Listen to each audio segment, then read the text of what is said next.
Welcome on into the Wolverine.com podcast. Clayton Safey here with Anthony Broom, Chris Ballas. Join us over at the Wolverine.com. Great time to sign up. $1 right now for an entire year. That deal is going to run out soon. So make sure to take advantage, get all of our premium content over there. We just put our staff predictions up on the site. We'll talk a little bit about Michigan, Colorado State here, preview the game. We'll do our picks later on, and then we'll talk about real quick some of the top games from around the country. But college football, we're recording Thursday night. Some good games tonight. Week 1 is here, and week 0 in the books, which was kind of funny with Nebraska. And we talked a little bit about that on Monday night. But before we get into Colorado State and talk about this game a little bit, first game of the year, that excitement is here. I guess just for each of you guys, what's your favorite thing about game day, especially the first time of a year? Well, Scott Frost losing, right? But I will say this: welcome to Sean Callahan and the Nebraska site at ON3. Those guys are a monster, and Callahan is one of the best in the business. So before we poke fun at Scott Frost, and you know what, he's going to be doing fine because he's going to have another coaching search coming up here in another year or so. So he'll be doing great. But welcome, Sean Callahan. You know what? Last week was incredible watching Nebraska Northwestern, and Northwestern put 500 yards on them. And I love the fact that the Thursday night game, fellows, is Penn State and Purdue. It's a Big Ten game that kind of matters to Michigan because you got Penn State in the East, obviously. And but more than anything, man, it's just football again. And everybody, there was actually somebody on our message board on the fort at the Wolverine.com asked, "What are you most looking forward to?" And I'm like, I'm about seeing football, man. I'm about seeing Olu Atimi, impose his will, as he likes to say, and how the quarterbacks fare under the pressure. More of Donovan Edwards. I can't wait to see that. I can't wait to see some of the young guys that we haven't seen yet, how Will Johnson fares, just all of it. So having football back, and then the tailgate, and then seeing the folks at the tailgates, and maybe having one little drink before you go up to the press box and seeing the band, maybe two band take the field, and just all of it, fellas. I couldn't ask for a better team to be doing this with. You guys got great chemistry, and looking forward to seeing you guys up there on Saturday. Yeah, for me, it's all of that. I'm a little bit different, and part of it might have to do with the fact that I have very, very few friends in this world. But that's mostly a joke. I don't. Most of the time, I get up there. I like getting to the press box a couple hours early. It opens to us 3 hours before kickoff. It's like Clayton and I were talking about this the other day.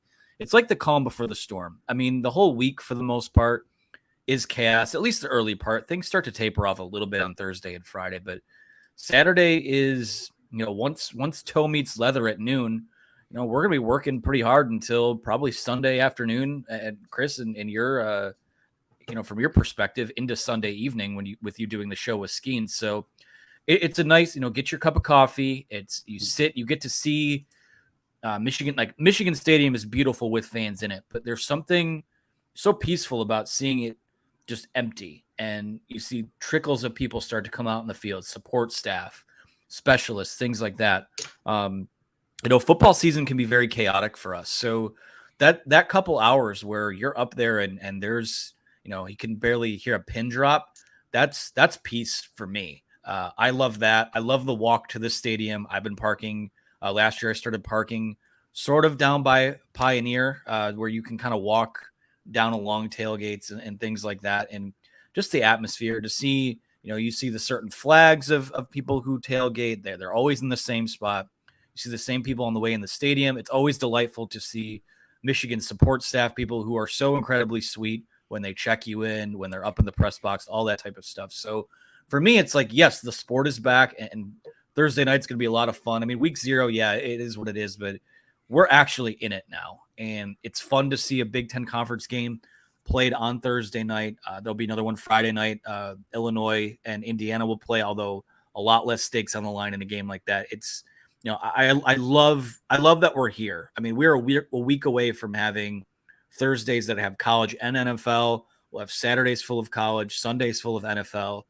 I mean, I love the summer and I love the spring, but the fall, it just hits differently. I'm ready for sweater weather, I guess is what I'm trying to say. See the goosebumps Clay, that's a Raider talking right there, man. So, although the Lions hat, you know what? Here, I've got this thing. I'm looking like I'm ready to take off in my helicopter here, waiting for clearance. But this guy's got a Lions hat on Michigan football game work. We're gonna have to work on that, Anthony. And I'm guessing by about week 10 or week 11, that thing will. Well, I'm an unbiased journalist, so of course you are. Absolutely. Do that. And unfortunately, a sad sack Lions fan like the rest of us, that thing will be back in the closet, like I said, by week 10. But anyway, Clay, let's have it.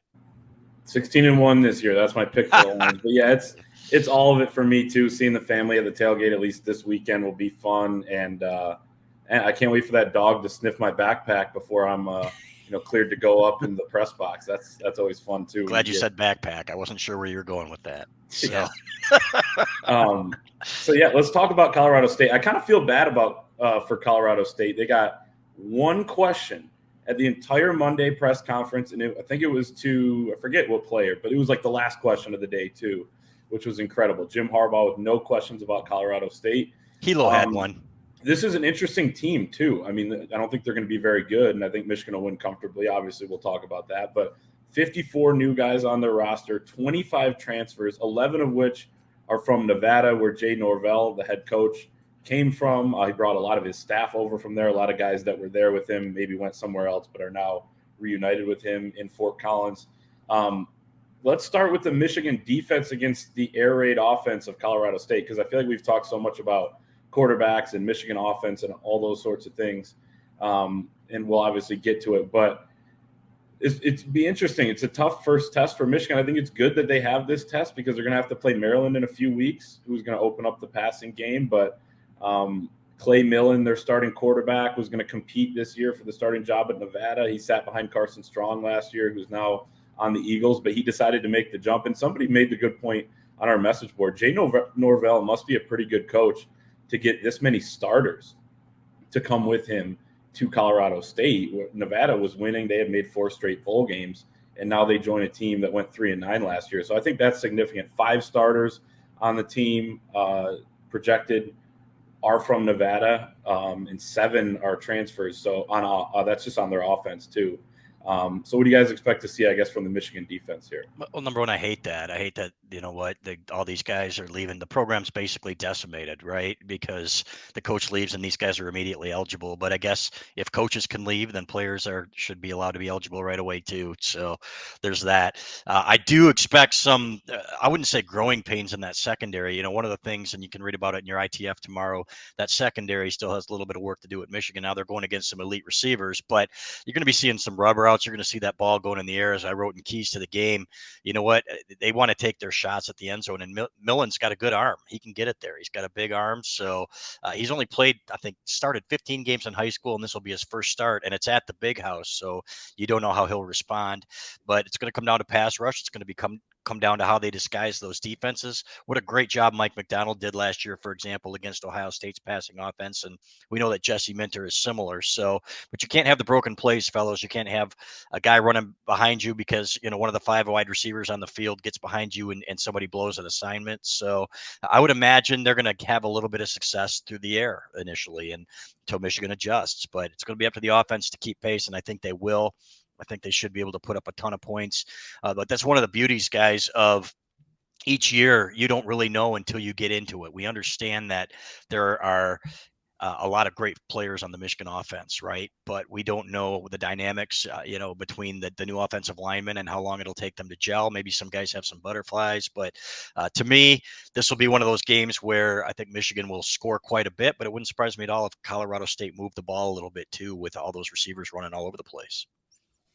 Yeah, there's something I always push back against when talking about non-conference play, especially this non-conference slate. Like, I know I've said what I've said about them being traffic cones, so to speak, but and Jim Harbaugh doesn't set the schedule, mind you. I know that was somehow a talking point somewhere along the line this summer.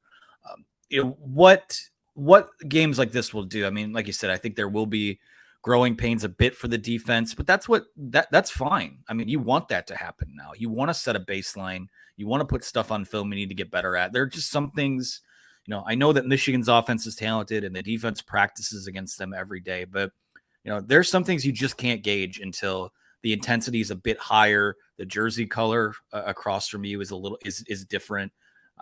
So it's about putting things on film. And also, they've been prepping all week for what is essentially an air raid offense, which Clayton, like you said, is something that they'll see against Maryland in a few weeks. I don't think that Michigan will have a ton of issues against either of those teams, but it's less about the resistance they get Saturday and more about what they're like, the concepts they're preparing to see from Monday through Thursday or Friday, whatever it is. I mean, that's all stuff.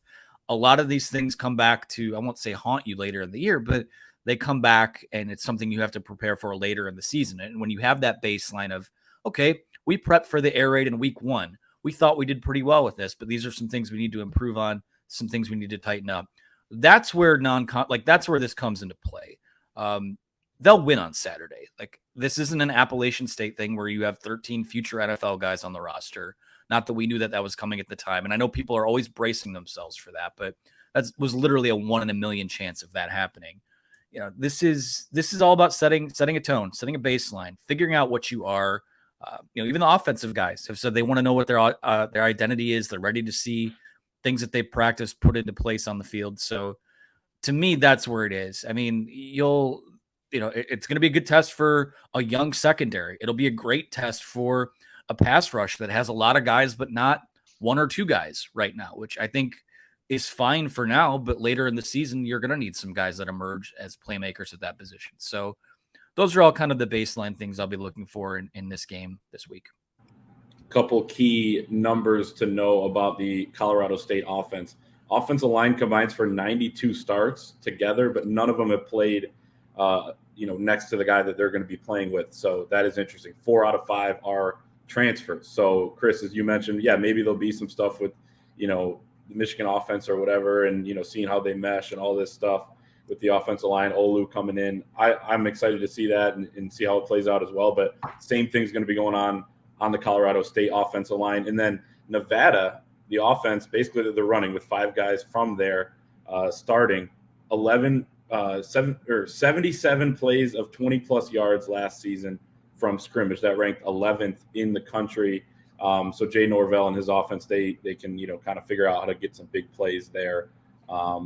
Let's shift over to the Michigan offense. Cade McNamara will be leading it, at least at the beginning. Jim Harbaugh said earlier in the week, though, Chris, when you asked him if JJ will play this game and if Cade will play against Hawaii, he said they're not going to withhold any good thing, which we take that to mean any good quarterback. Why would they go with another guy at quarterback when, the other guy can get some work too? This isn't going to be some, video game type of thing. Like you're going to play your next best guy when that opportunity comes.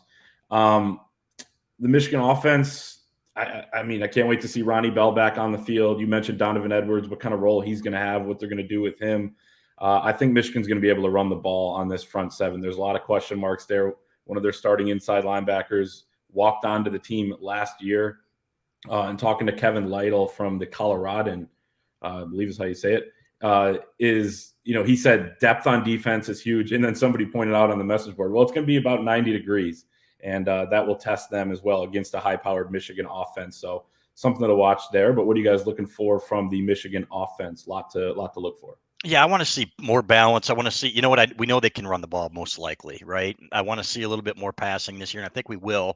I think people have underestimated, and speaking to people in the building, underestimated Hassan Haskins' loss from this offense and how he could move the chains and break tackles. And I love this guy. I loved Hassan Haskins. At one point, I thought this guy is not a back capable of doing that at this level, and he just kept working and got to the point. And I think Mike Hart helped him there. Let's be honest, a great running backs coach, get to that next level, but they aren't going to have that this year. So if you're facing 3rd and 3, is that going to be more of a passing situation this year? Because I can tell you, going back and looking at the film, at how many times Hassan Haskins picked up 3 yards when there were none to be had on maybe a 3rd and 2. It was quite a bit. So the offensive line did a great job last year, and Hassan Haskins made them look better than they were at times too. And I think it was Olu Oluwatimi who said, these guys are going to make us look better too, Blake Corum and Donovan Edwards, but in different ways. You know what? Maybe with their shiftiness, maybe with making a safety miss, or somebody that misses a block and they make a miss. So that's going to be interesting to me. Somebody asked, what's the split going to be? What did you say the split was last year between run and pass? Wasn't it 59%, Clay, or something like that? Yeah, at the end of the year, it was 59% run.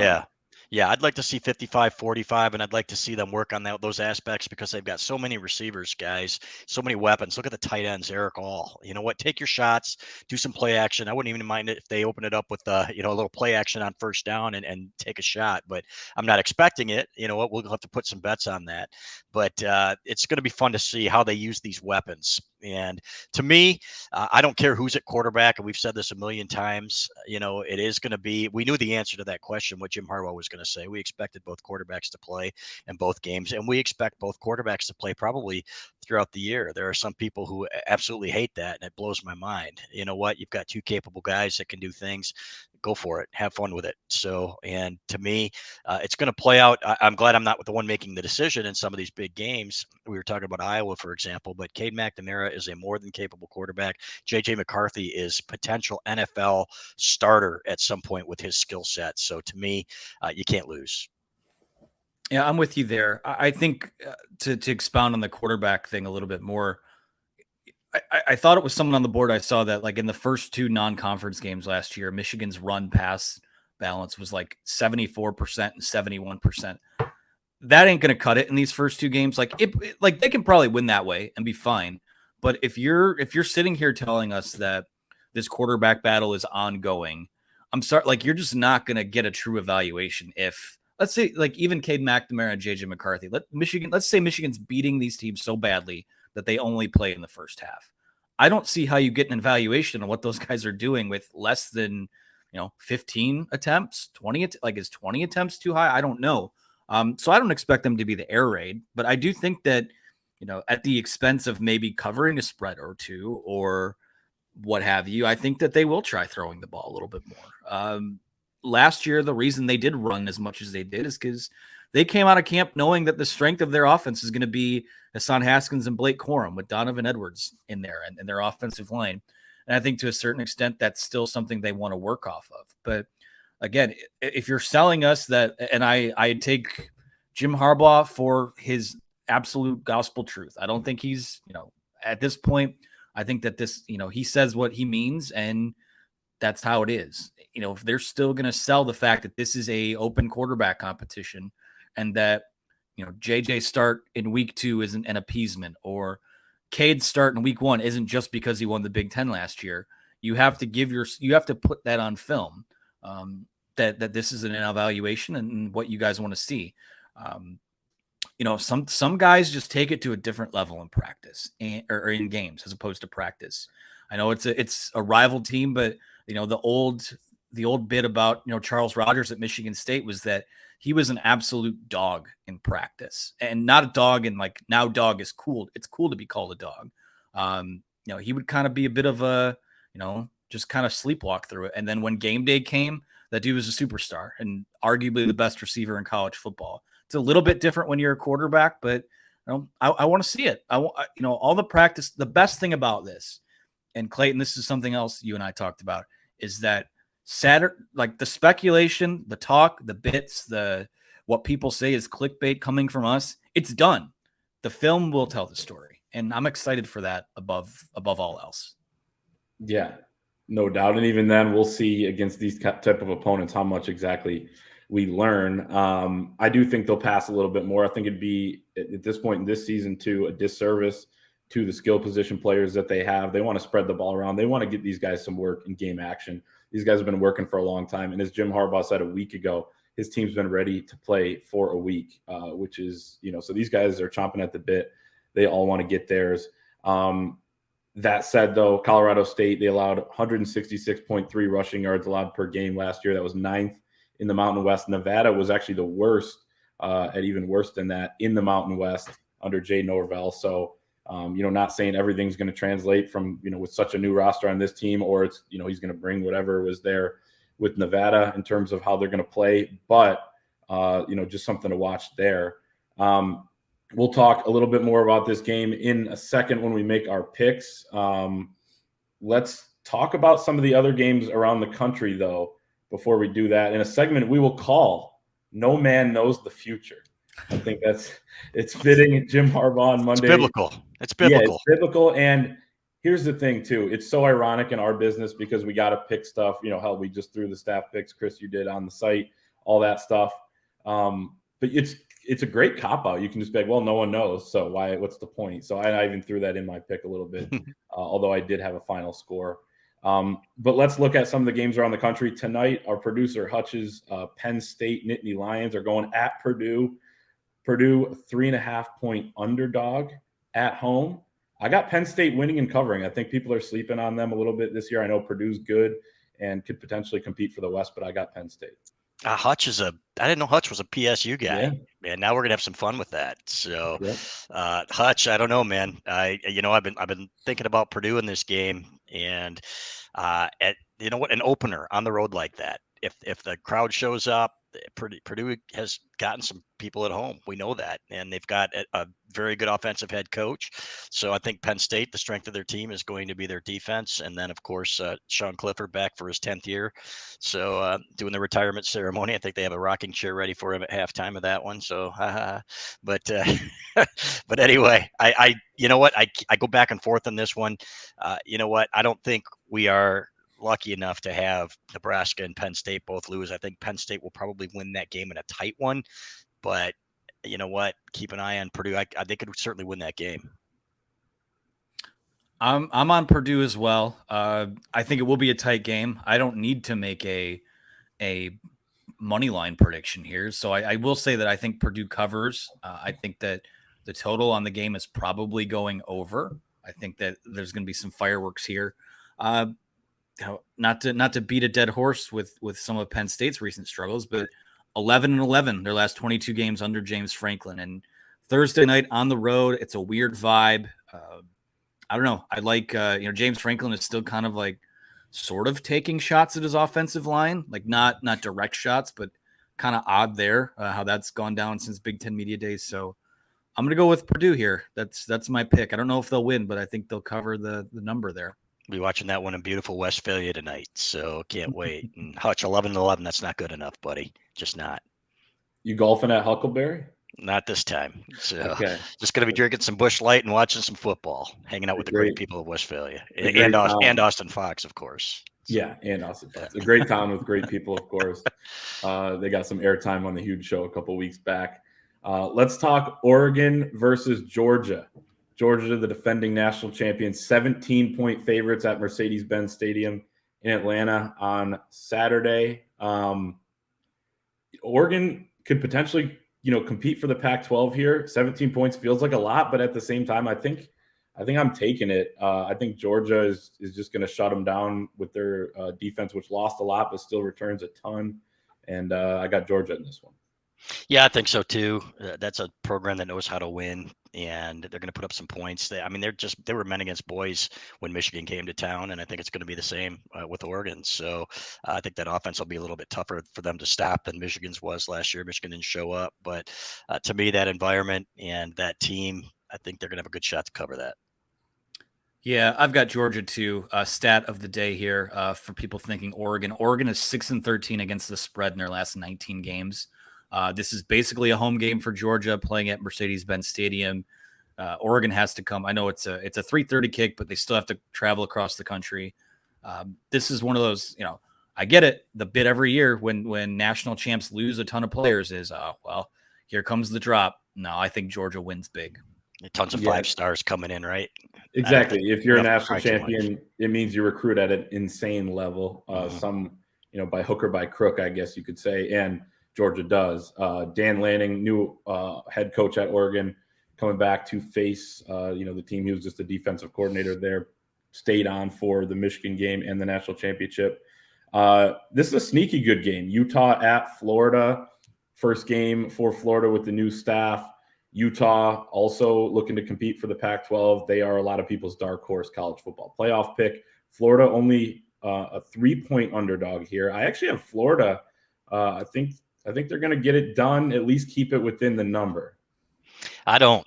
I like Kyle Whittingham and I like Utah, and I think he's a great football coach. And in fact, when Michigan was looking for coaches a while back, I said this is a guy. I don't think he'll ever leave, but this is one of the more underrated coaches in the country. I think he's proven to be that. I think that's an extremely well coached team. I think they're going to go in there and win that game. So this is going to be a fun one to watch, though. It's probably one of the marquee games of the weekend, right up there with Notre Dame and Ohio State. So I love it. I can't wait to see it, and I really am kind of a Utah fan. It is crazy how tough a time Michigan has had with Utah. If you think about it, you wouldn't think so, but they lose more often than they win that game.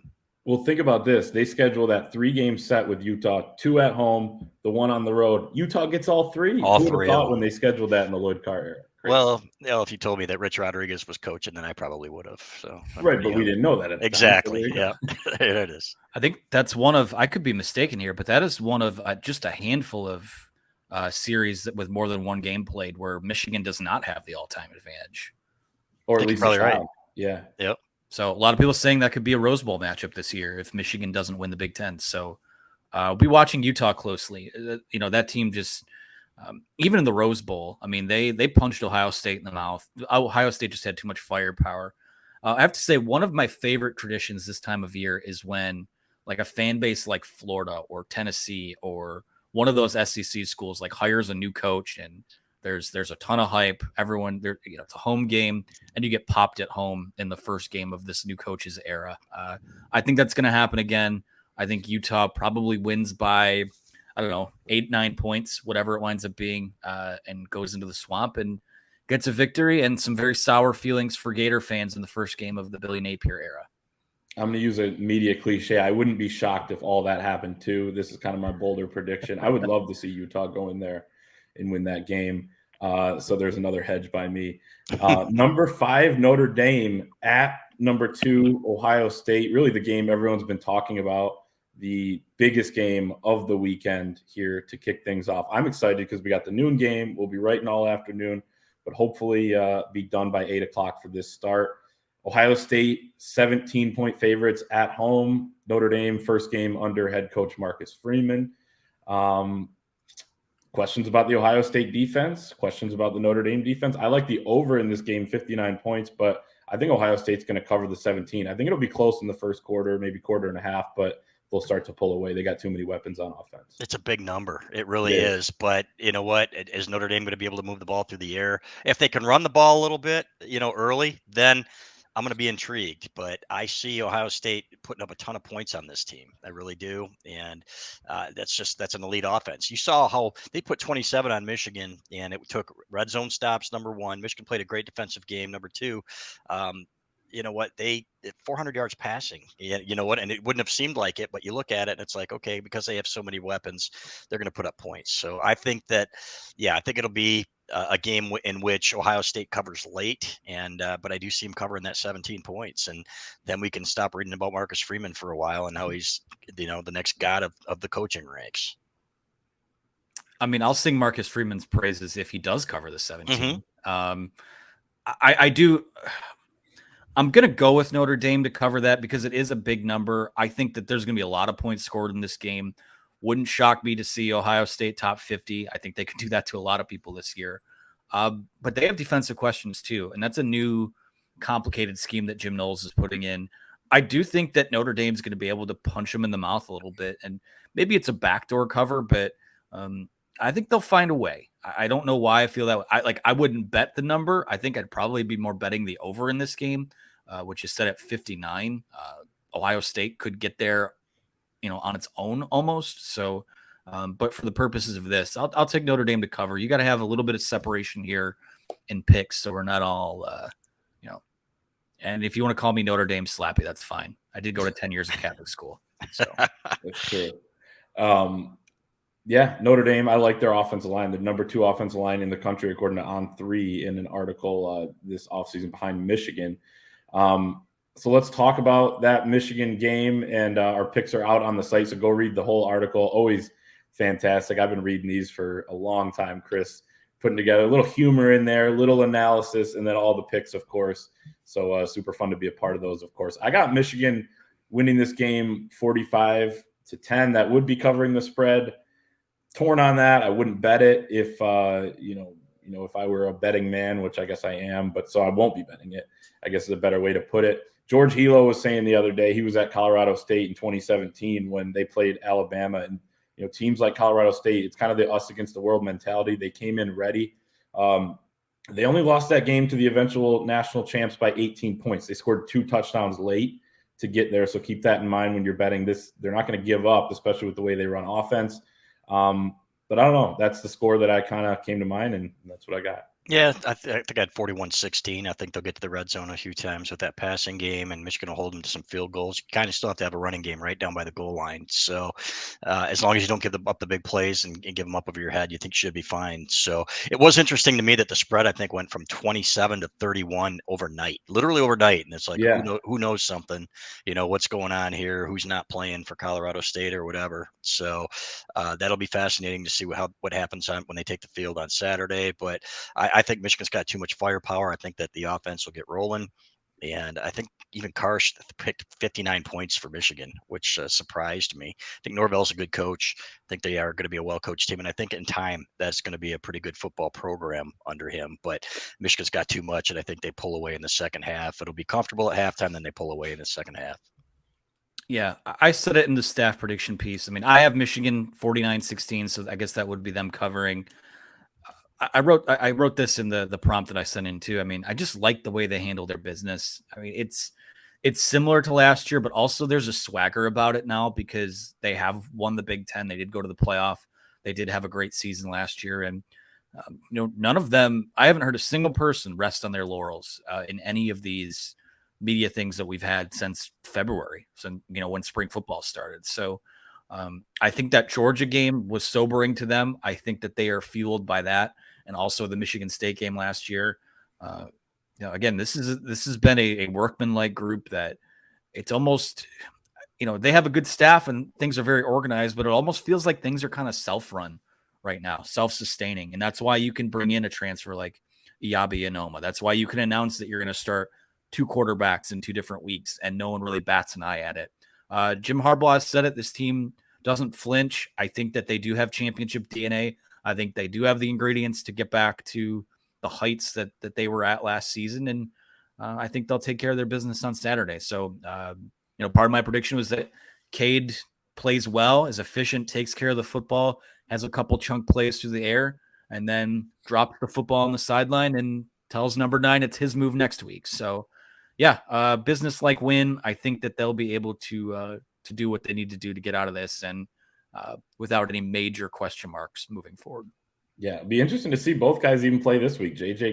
Someone even asked us in the chat today, I mean, who's going to throw for more yards? I mean, it could be JJ if he gets like the whole second half or something like that, or the third quarter. We'll see exactly how that plays out. Could you imagine if that happened in the meltdown that would ensue? If oh my God, I told you so. There's gonna be a meltdown about whatever happens. It is. So it's getting old, man. Bracing ourselves for it at this point. Let's finish with a couple quick hitters that we will we'll kind of keep track of throughout the season. Real quick, we'll go through who do you guys think the offensive player of the game is going to be for Michigan? Harder in these games, but I got Blake Corum. I think he's going to have a big day early. I do too. I think he's going to rip off a couple big runs, and it's going to be one of those 7-carry, 120-yard deals or something. You don't know, but it's certainly possible with that offensive line. So I like Corum, and wouldn't surprise me at all, even if Donovan Edwards got in there and did some huge things, and in the second half when he got more run and eclipsed that. So they've got a couple guys there that are very capable. I'm going to go with Cornelius Johnson. I think that he's going to have, a big year. He'll still be Michigan's number 2 wide receiver. I think at his best, he's a solid to good number 2. I think that having Ronnie Bell back is going to take a lot of pressure off of him. Seemed to struggle a bit last year when he would draw double coverage or, he would draw team's number 1 cornerback because he was their number 1 wide receiver down the stretch. So I think that he's going to have a big game, which we'll talk about here soon, just how big a game. But yeah, I think he'll probably grab, 5 passes or so and maybe a long touchdown to just kind of say, hey, you know what? Everyone's talking about Ronnie Bell. Everyone talks about Andrew Anthony and Darius Clemens and all these other guys. What about me? I think he's going to have a what about me game is the best way to put it. Okay. I could see that. And good little tease for what's coming up at the end. Defensive player of the game. I have Mike Morris. I think him talking about how he wants to exploit the weak link on the opposing offensive lines this year by being able to move around from anywhere from edge all the way to nose, depending on the situation. I have pegged that weak link on the Colorado State offensive line. His name is Brian Crespo-Jaquez. Who's going to be making his first career start. So those 92 career starts I mentioned earlier from the offensive line combined are from 4 guys.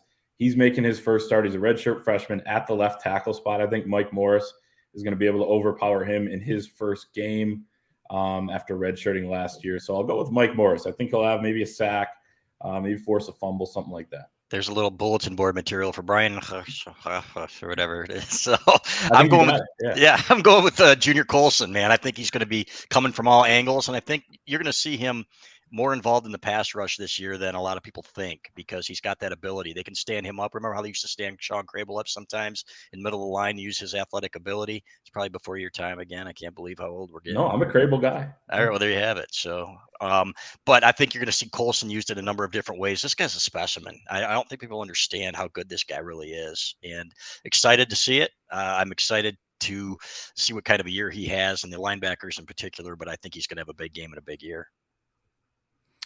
Yeah, I like Clayton. It's basically the line from The Water Boy where what does the kicker say? I won't say it here. This is a family show, but he goes, "There's my guy." Yeah. So, God, defensive player. Who did I pick? I just wrote something on this. Why am I blanking? Oh, I'm looking at the edge rushers this weekend. I'm going to stay there. I'm going to go with Jalen Harrell. I think that's a guy that has, again, talk about lost guys and rotation, similar to the Cornelius Johnson pick. I think if he has improved at all as a pass rusher, he's a 3-down defender and a guy that's going to be pretty hard to take off the field because he can set the edge. He can play run support. He can, he can do some things in coverage when his name is called. So I'm looking forward to see the step forward that he's taken, because if he can do all of those things, that's kind of the archetype of what they think Derek Moore can be down the road. So excited to see kind of the present and what the future holds for the Michigan pass rush. Also, honorable mention, Iabi Anoma as well. Won't be the defensive player, but ready to see what that guy can do. Wow. Okay.